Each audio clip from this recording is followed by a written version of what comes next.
नमस्ते, मी कोमल. मैत्रिणींनो, आज आपण बनवणार आहोत मिसळ. आणि मिसळ बनवण्यासाठी मी इथे सफेद वाटाणे घेतलेले आहेत.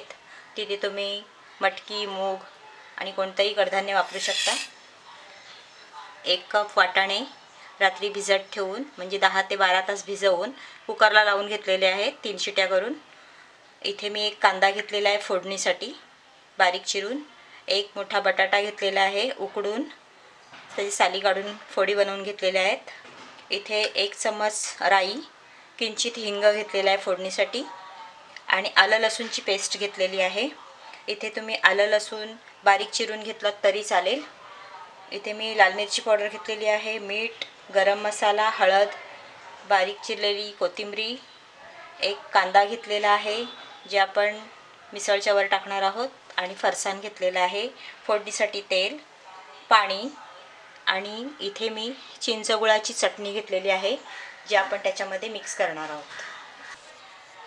आपण गॅसवरती 1 टोप ठेवलेला आहे. त्याच्यामध्ये मी तेल टाकते. मी तेल थोडा जास्तच टाकणार आहे नेहमीपेक्षा, कारण की आपल्याला त्याचं कट तयार करायचं आहे. आणि तेल जास्त टाकलं की वरती ते मसाले चांगले मिक्स होऊन तरंगलेले असतात, त्याच्यामुळे कट चांगला दिसून येतो. आता आपण त्याच्यामध्ये मोहरी टाकणार आहोत आणि हिंग टाकणार आहोत फोडणीत.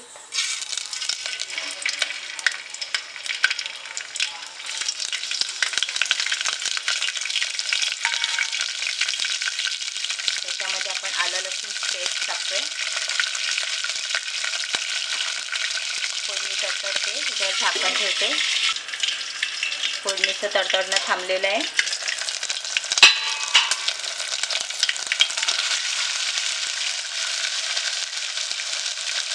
आपण त्याच्यामध्ये कांदा टाकणार आहोत.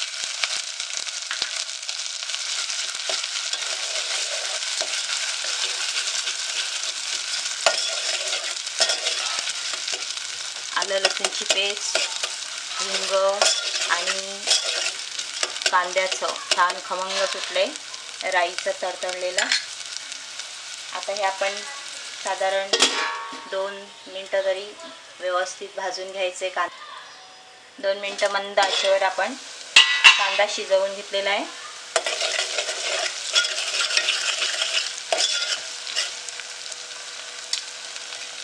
त्यात मी इन्ग्रेडियंट्समध्ये सांगितलेलं नव्हतं, पण मी ह्याच्यामध्ये सुकं खोबरं भाजून त्याची सुकीच हे करून पावडर करून टाकते 1 चम्मच. त्यात हवं तर तुम्ही कांदा खोबरा भाजून त्याची पेस्ट बनवून टाकली तरी चालेल.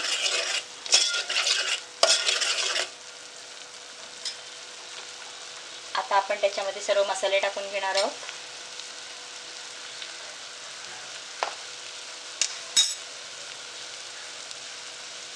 त्याच्यामध्ये मी अर्धा चम्मच हळद, 1 ते 1.5 चम्मच लाल मिरची पावडर. इथे मी गरम मसाला वापरते अर्धा चम्मच. तुम्ही याच्यामध्ये काळा मसाला किंवा गोडा मसाला वापरला तरी चालेल.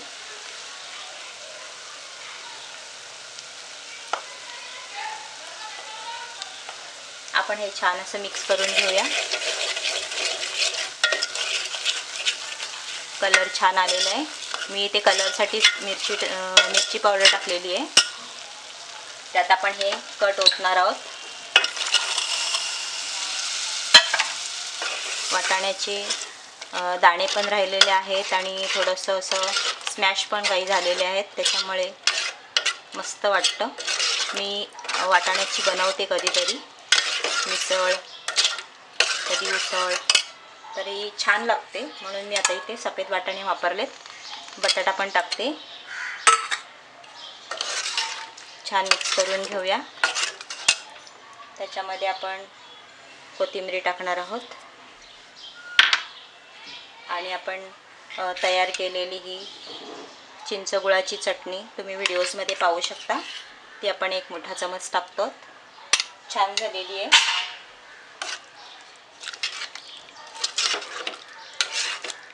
आंबट, तिखट, गोड अशी टेस्ट येणार आहे. याच्यामध्ये आपल्याला जेवढा हवा असेल तेवढा पाणी ओतू शकता.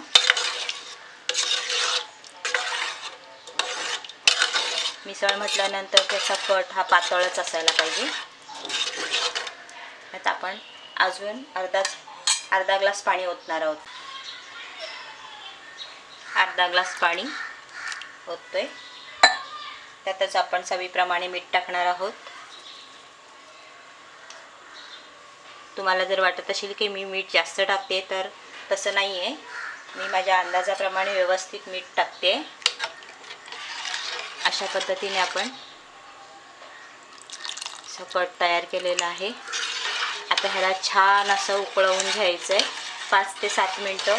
सर्व आपले वाटाणे बटाटा सगळं शिजलेलं आहे. फक्त मसाले मिक्स व्हायला पाहिजे, ते एकजीव व्हायच्यासाठी आपण ते 5 ते 7 मिनटं छान उकळवून घेऊया, शिजवून घेऊया. 5 मिनटं झाली आहेत. खूप छान अशी उकळी आलेली आहे आणि मस्त असा खमंग सुटलेला आहे घरामध्ये. मस्त आपली मिसळ तयार आहे. आता मी गॅस बंद करते आणि सर्विंग प्लेटमध्ये काढून घेते.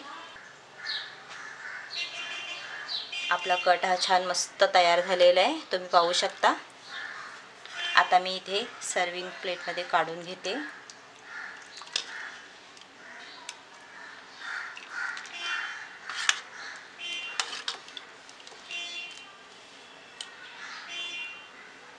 हा जो कट आहे हा वेगळ्या डिशमध्ये एक्स्ट्रा देतात जेव्हा आपण कोणत्याही रेस्टॉरंटमध्ये किंवा हॉटेलमध्ये जातो त्यावेळेस. अशा पद्धतीने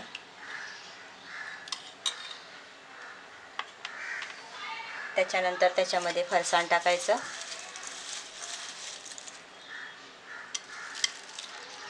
आणि हे गरमच खायचं,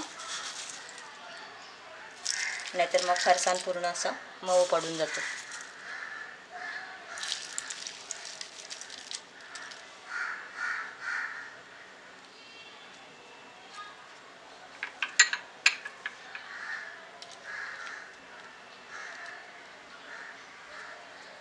अशा पद्धतीने आपलं मिसळ पाव तयार आहे. मैत्रिणींनो, तुम्हाला ही रेसिपी कशी वाटली? जर तुम्हाला ही रेसिपी आवडली असेल तर त्या रेसिपीखाली नक्की लाईक करा आणि अशाच प्रकारे एकदा वाटाण्याची सुद्धा मिसळ बनवून बघा, अतिशय टेस्टी लागते. धन्यवाद.